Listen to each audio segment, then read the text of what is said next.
Impurity کی دو قسمیں، ایک ہے نجاست حقیقی جو دیکھنے میں نظر آتی ہے، ابھی تک ہم نے اس کو ڈسکس کیا، جیسے پیشاب ہے، پیخانہ ہے، شراب ہے، خون ہے، ودی ہے، مزی ہے، منی ہے، یہ دیکھنے میں نظر آتی ہے کہ کپڑے کو لگ گئی تو ہم کو لگتا ہے کہ ہم ناپاک ہو گئے کیونکہ بدن کو لگ گیا، کپڑے کو لگ گیا، دکھتا ہے۔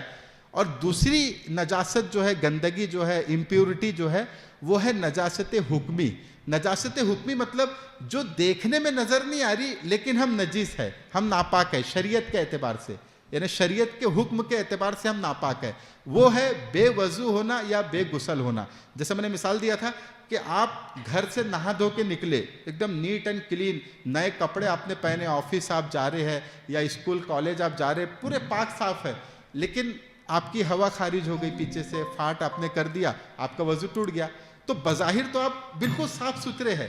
بالکل کپڑے آپ کے صاف ہے، بدن صاف ہے، لیکن شریعت کے اعتبار سے آپ ناپاک ہے، آپ ابھی بغیر وضو کے آپ نماز نہیں پڑھ سکتے، آپ تلاوت نہیں کر سکتے۔ تو اس کو کہتے ہیں نجاست حکمی، جو دیکھنے میں نظر نہ آئے لیکن آپ ناپاک ہو۔ یا اسی طرح کسی کو احتلام ہو گیا ہے نا، نائٹ فال ہو گیا، لیکن اس نے صبح اٹھا نہایا نہیں، اب اچھے کپڑے پہن لیے، منہ ہاتھ دھو لیا، نہایا نہیں، تو اب بظاہر تو صاف دکھ رہا ہے، کپڑے نئے ہیں، منہ ہاتھ دھو لیا ہے بظاہر، لیکن اسلام کے اعتبار سے ناپاک ہے، اس کو غسل کرنا ضروری ہے، اس لیے کہ نائٹ فال ہو گیا، ویٹ ڈریم ہو گیا، احتلام ہو گیا۔ تو یہ ناپاکی کو کہتے ہیں حکمیہ، یعنی حکمی ناپاکی کے دکھنے میں نظر نہ آئے لیکن شریعت کے اعتبار سے وہ ناپاک ہے۔